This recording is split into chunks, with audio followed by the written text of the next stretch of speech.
Welcome back, gamers, to another Master Duel video, and this is a really exciting one for me because Mannadium has finally arrived. One of my absolute favorite decks right alongside Scareclaw. So without wasting any time, we're going to hop right in, start opening some packs, and this is a deck that I've been saving a lot of gems and all of my UR crafting points for. First, let's take a look at what comes in this pack because this is a very good pack. I think one of the best we've had in a long time. A lot of different cards, of course, as per usual in the UR slot that I would definitely like to pick up. Second wave of branded support is a deck that I really haven't touched in a very long time, but I do enjoy that deck, so I wouldn't mind getting any of these, as well as the Gate Guardian deck, which I will be doing a video on, and this appears to only have one card as a UR, which that's pretty promising to see, so that should be easy enough to build that deck. But for the sake of this video and my Mannadium deck, which for the foreseeable future will probably be my main deck that I'm running, we're looking for one Dissipator. Dissipator is a card that's going to boost the power level of a lot of decks in the game, so that's just a great card to have, even if you're not playing Mannadium. I guess I would take one Prime Heart, really 1 to 0 of these. For the sake of this video, I'll probably run at least one just to play pure Mannadium. Also because of the fact that we're missing 2 of the Mannadium Synchro monsters. Now, Vicious Astrolabe, that's a card I would want 2 to 3 of this, honestly. I would like to just have 3 in my back pocket in case there's ever a point where I want to run 3 in my extra deck, but for now, I'll probably be running this at 2. That's how I usually play this deck. Visa Starfrost, we are missing the Visa Samsara, so until we get that card, I probably will run this at 3, unless I see that it's causing me to brick a little bit too much. Rheimheart, definitely want 3 of this. Calarium, 2 to 3. I usually play with 2 in my TCG deck, but we'll try this out at 2 if we need to bump it up to 3. And that really looks like it in the ultra rare slot. And so Obsidian super rare shouldn't be that hard to get. Probably play 1 to 2 of that. And I did notice the Mannadium tuners are all rares, so these will be extremely easy to get. So that's a really nice bonus to what's already going to be a very expensive deck. Especially, I'm fortunate enough to already have the Scareclaw core built, which is a lot of ultra rares. The Kashtira cards that I'm going to be playing in this deck as well, most of them being ultra rare. So if you're trying to build this deck from scratch, this will be a very expensive deck. I'm expecting to see almost all ultra rares in my main deck, which is kind of insane. But like I said, fortunately I have most of those prerequisite sort of cards for this deck. So that's something to just keep in mind if you're trying to build this deck from scratch. So starting off with our first 10 packs. Looks like a pretty good start.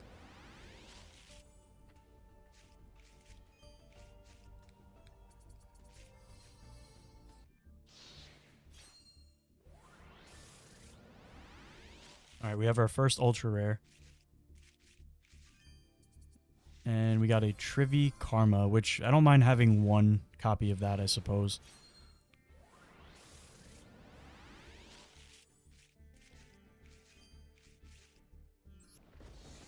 Alright, another ultra rare pack coming up.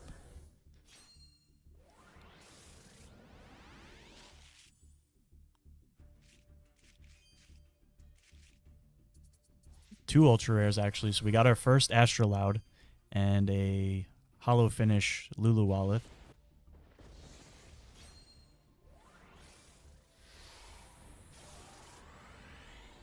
Alright, not bad. We got an ultra rare in our last pack here as well. And a Prime Heart, okay.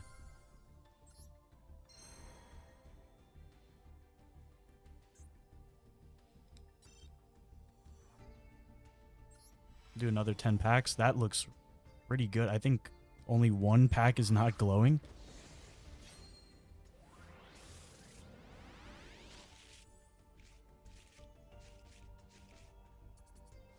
Ooh, okay, our first Calarium. We want at least one more of those.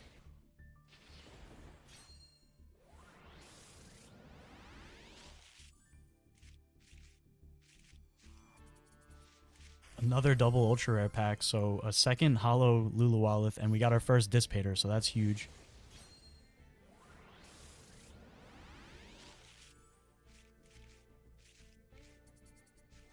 The Dear Servant will most likely be dismantling. Okay, another UR pack.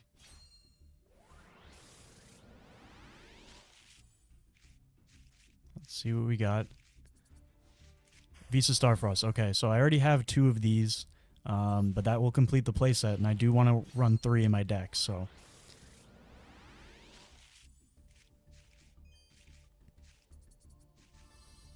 Okay, our first Obsidian. Need 1 more of those.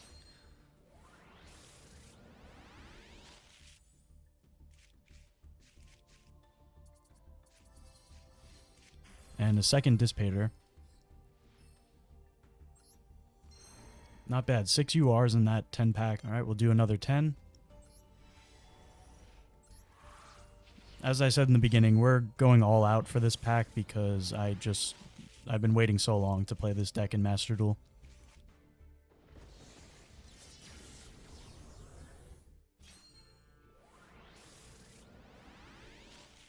Whoa, double UR. I was not expecting that from this pack. A third Luluwalith, another Nadir Servant, so we have some dismantling fodder to hopefully craft any URs that we don't get. Another ultra rare was not supposed to be in this pack. Okay, second Trivi Karma. So we're starting to get a lot of duplicates of one-ofs. Luckily, like I said in the beginning, all of them are just rares, but I don't think we've pulled a single Meek from the actual packs. Alright, and second Calarium? Or is that our third? So we're making some good progress. We still haven't seen a single Room Heart, which we will need 3. But as I said, I've saved up enough UR crafting points that if it comes down to it, we're just going to craft that.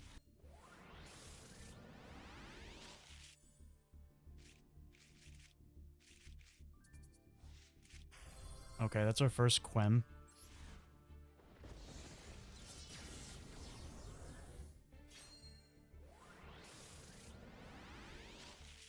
Another Ultra. Okay, so that is our third Calarium. We're making pretty good progress. Let's see what we got here. Another Nadir Servant.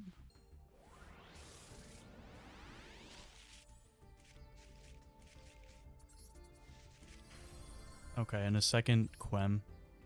So yeah, at this point, we're going to craft the remaining 2 Room Heart and 1 Astrolaud. We're going to hop into some replays. We'll talk through the gameplay. And then at the end, as always, I'll have a deck profile for you guys, so stick around. All right, so now we're going to get into some ranked replays. Not the craziest, just honestly the first couple games that I jumped into immediately after building the deck. So we normal summon the Reichheart. We're going to link it off now for Lightheart. And since we had a 15-2100 on the field, we were able to special summon the Meek.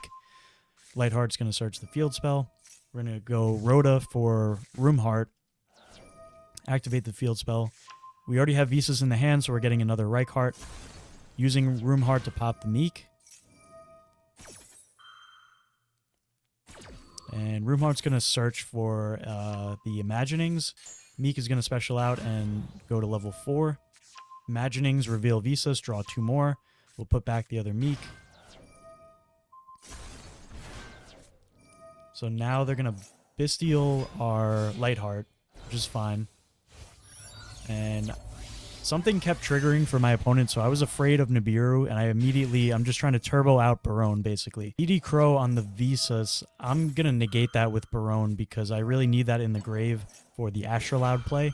But they have a second Bestial in the hand, so Visas will be getting banished. Now, it's not the biggest deal in the world because we do have level 4 Meek with the Room Heart to do our Excel Stardust Synchro play into the Dissipator, and then we can just bring back the Visas. So honestly, we're kind of fine here. So now we have Dissipator, which will bring back the Starfrost. Arrival. So now we have another level 10 Synchro. And we're going to go for Chaos Angel so that we can banish the Saronir without triggering its effect by sending it to the graveyard. And we'll set the enemy controller and pass. Okay, Fenrir. I'm immediately going to tribute the Barone. I already used the negate and take the Fenrir before the Fenrir can even activate its effect. Now, I misplayed a little bit here. I should have targeted one of his banished monsters to negate that. Instead, in my mind, I was like, oh, I can add Lightheart back to my extra deck. Misplay, but it actually didn't end up mattering.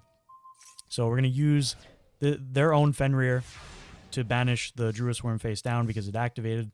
We have to give the Fenrir back, but it should not be that hard to play through one Fenrir here.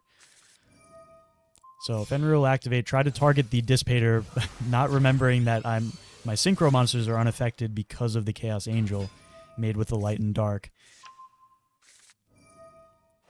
Dissipator, bring back Vsauce. They will now Max C. And I can actually negate Max C with Dissipator, which is kind of insane. So we'll do that. And we'll just go for another level 10 Synchro to close out the game, basically. So Cheng Ying. Then we're going to trigger the Cheng Ying by banishing now to summon the Astrolaud, which we don't really need, but it will allow us to banish the Fenrir, banish the Lubellion from the graveyard. So there's really no chance of our opponent coming back from this. And we have game with Astrolaud. Alright, next game we are going second.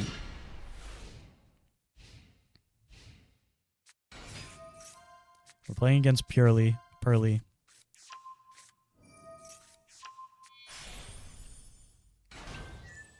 So I think the ban list has somewhat affected this deck. From what I've seen or heard, a lot of times they're ending on the plump now. So that's not too difficult to deal with. Most likely not the most optimal Pearly Endboard. Our hand isn't incredible, but we'll Harpies that happiness. We'll use the effect to take 2 spells from both graveyards, and we're going to get hit with Droll Lockbird, which is the bane of this deck's existence. So we're still going to be able to play through it pretty well, though, because we had most of the cards we needed in our hand. Okay, we're going to go for Chaos Angel. We will banish the Plump, using those 2 for Cross Sheep, and we have all the materials we need for Astrolaud, triggering both, and seeing that our opponent would scoop.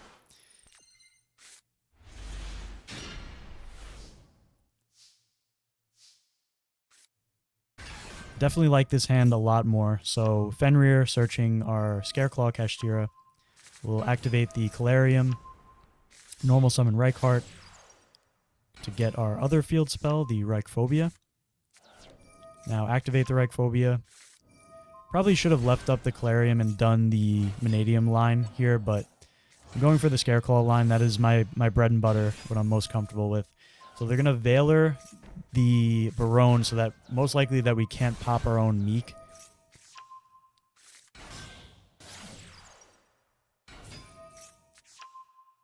Grab another field spell just because we can right now. Cross Sheep. Banish. Astrolaud plus the Meek for the Ice Jade. And we're just trying to get bodies on the field for Apollosa. So now we have... Oh, okay. So they try to hit us with Nibiru. Luckily, we still have... They waited too long, and we had the Apollosa negate, so... This hand is not that great on, first look either, but the Mannadium Imagining is such a crazy good card, and we draw a right card for turn. So our opponent just passes on an empty board. We're going to use the Imaginings. Reichheart for Arrival. Special the Meek, because Reichheart is on the field. We're going to pop the Meek with the Rhymeheart, and that'll trigger the full combo, basically. Summoning back the Meek, Meek coming out as a level 4.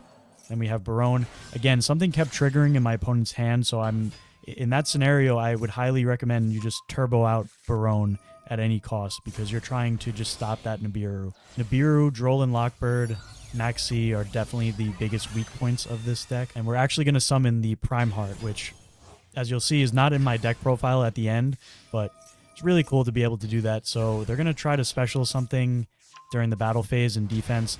We're going to negate that because we have game on board here and lethal damage with the Prime Heart.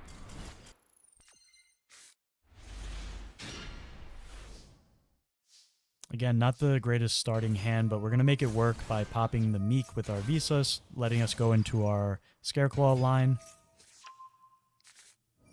So we can use the Reichheart with the level 4 Meek, which is not ideal. I usually like to do that with the Rhymeheart, but we don't have one in hand.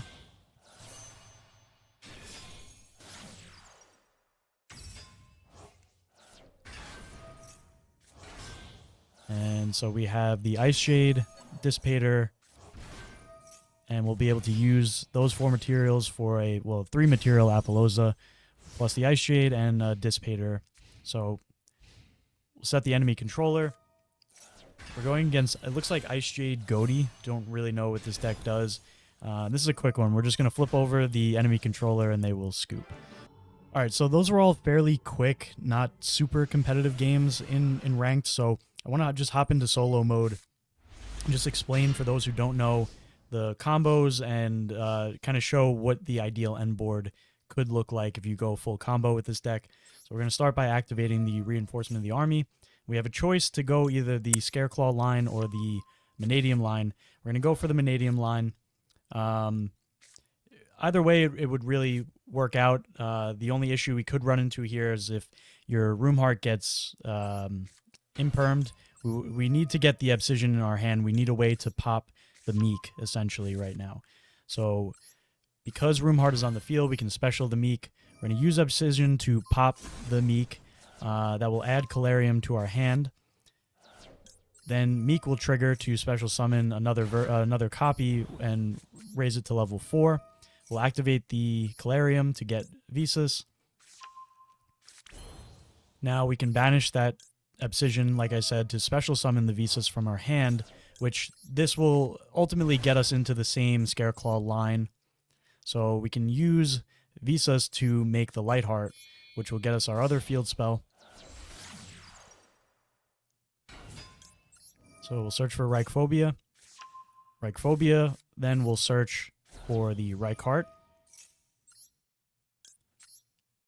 So for those who are unfamiliar, you can tell already why Droll and Lockbird would just destroy this deck. We've searched so many times, searching again for an Arrival with the Reichheart. Now we'll use the two level 4s, Meek and the Rhymeheart to make Synchro Dragon. Reborning back the Meek. This is the main way you're always going to go into Bestial Dissipator, for now, at least until we get a couple other cards in our arsenal. Now we can use the Arrival, bring back the Vsauce.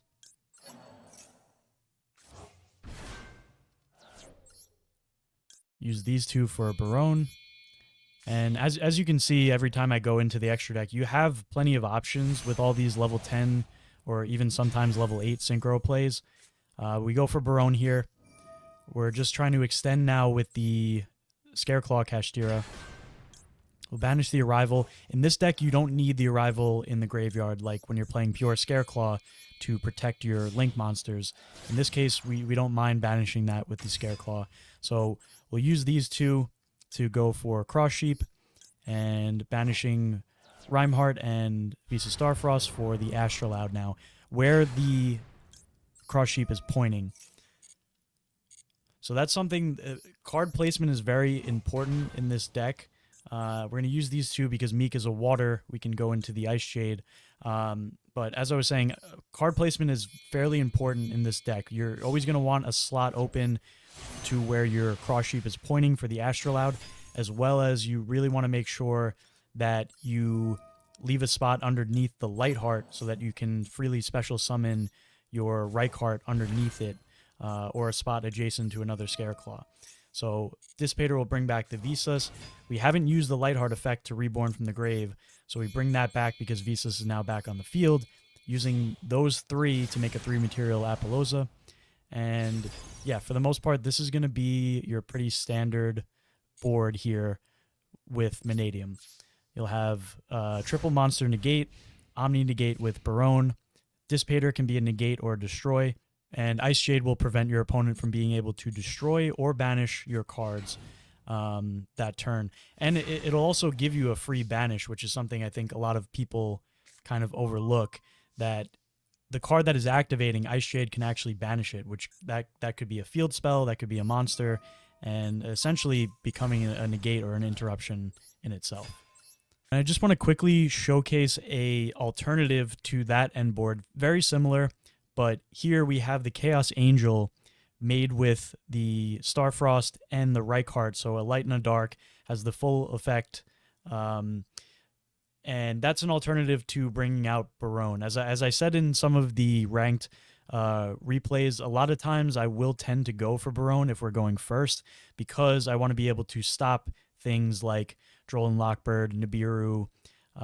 If our opponent, especially if our opponent max sees us, I really want to go straight for Barone before they draw that Nibiru, just to be able to still set up a solid board. Now, with this board, like I said, this is an alternative to that, where depending on how you're feeling or what you're playing against, this will set up a board where you have Chaos Angel made with a light and a dark. So your synchro monsters cannot be affected by monster effects activated on the field. They cannot be destroyed by battle.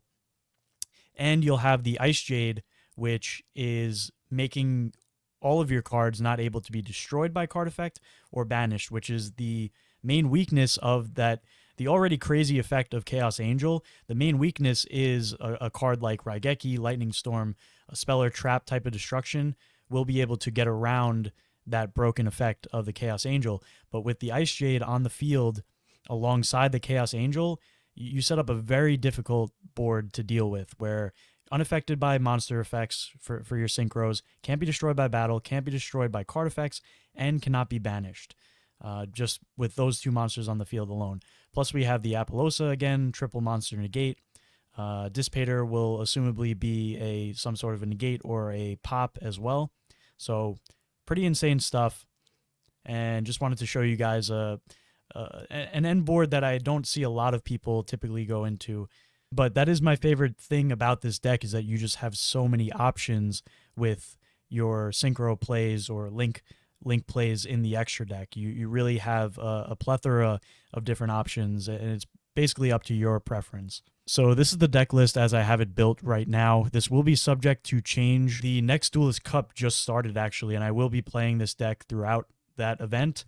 So we'll be reaching Duelist level max with this deck, and along the way, as most things go, I'll be switching up some of the ratios and cards that I'm playing in this deck. So again, this will be subject to change, but right now, this deck feels pretty good the way this is built. So we're playing 3 Meek. This is the only Mannadium tuner that we're playing. Arguably the only one that you really need. It is probably the best one in the archetype. Then, of course, 3 Reichardt, my absolute favorite card in the game. I think the best normal summon in the game. We have 3 Reinhardt, 3 Visa Starfrost, 2 Fenrir. If we had access to 3, I would be playing 3 Fenrir, and 1 of the Scareclaw Kashtira, which can be searched off of the Fenrir. Just another great extender. Fenrir is even solid if you're able to build your board and just leave Fenrir on the board to the side. That's just another extra interruption. Then for some of our normal spell cards that are searchable off of the 1 thrust, I've gone back and forth between 1 to 2 thrust. Now the thing with that is we're playing a lot of field spells in this deck, which are not normal spells, not searchable off of the thrust. So I cut it back to 1. I've even considered playing maybe 2 talent and just cutting the thrust altogether, because talent's really the one we want to see in our hand. So 1 Harpies, 1 reinforcement of the army to search out your Roomheart or Reichardt, 1 Herald of the Abyss for Pearly. Again, this is a card that I would maybe consider cutting. Not seeing a ton of Pearly recently, um, and this card is fairly niche in its use.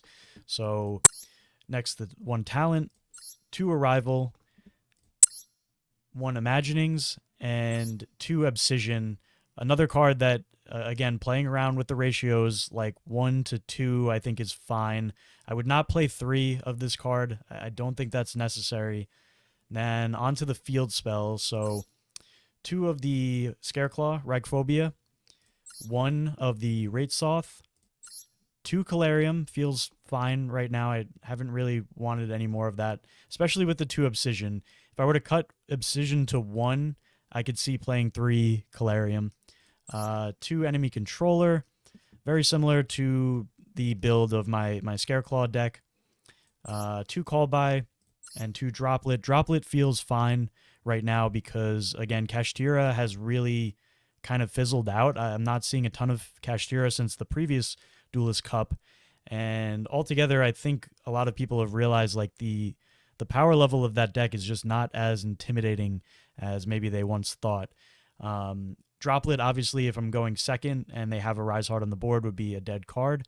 So that is unfortunate. But for the most part, I have not had an issue playing Droplet in this deck. And speaking of my Scareclaw deck that some of you may have seen my previous video, that deck was definitely built more geared towards going second. This deck is definitely much stronger going first, but we are still playing a lot of the same board breaker cards that we were playing in that Scareclaw going second type deck. Basically, if we are forced to go second, it'll help us break the board and be able to do our normal combos, as well as if we are going first. I'm not really interested in having too many defensive spells or traps or anything like that because we're able to set up so many negates and interruptions with our synchro monsters and things of that nature that we should be able to basically shut our opponent down on their turn with just the monsters on our board. That being said, onto the extra deck, and as I kind of alluded to in the very beginning of this video, this is an expensive deck. You can see just from our core, like normal summon monsters, we have 3 UR Reichhardt, 3 Roomheart, so on and so forth. Now the extra deck, literally the only card that is not a UR is Cross Sheep. So just keep that in mind. Again, for the mandatory cards for the Mannadium extra deck, in my opinion, it's going to be 2 to 3 Astrolaud, that 1 Cross Sheep, which is the cheapest card in your deck. For now, based off of the synchro monsters we have, the Excel Stardust Dragon is still mandatory. Barone, Bestial Dissipator is definitely mandatory. And the 2 Lightheart, 2 to 3, I guess you could play. For the most part, everything else is kind of a flex spot. I would say the biggest flex spot would be this other synchro spot here where I have Dragite. Now, you could either play pretty much any other level 8 or level 10 tuner that you see fit. I've gone back and forth between Borreload Savage and Dragite. You will pretty much always have a link in the graveyard to attach to the Borreload, and you will pretty much always have a water in the graveyard for your Dragite's Spell or Trap negate. Other than that, everything's pretty standard. Besides maybe the Ice Jade Adurine, I don't know if maybe this will be different for Master Duel, but I know a lot of the TCG players, especially now with all the updated card pool, are not playing this card. But even in the beginning, when I first started learning how to play this deck, I did not see a lot of people running the Ice Jade in their extra deck. And I think it's a great level 10 synchro, providing a little extra protection from basically cards like Raigeki, Lightning Storm, things like that, and even protecting you from like a branded matchup, getting your cards cannot be banished. So overall, I think this card is very underrated. I would highly recommend playing this in your extra deck. Usually make this off of the Astrolaud plus the Meek that you're going to bring back from the graveyard off of Cross Sheep's effect.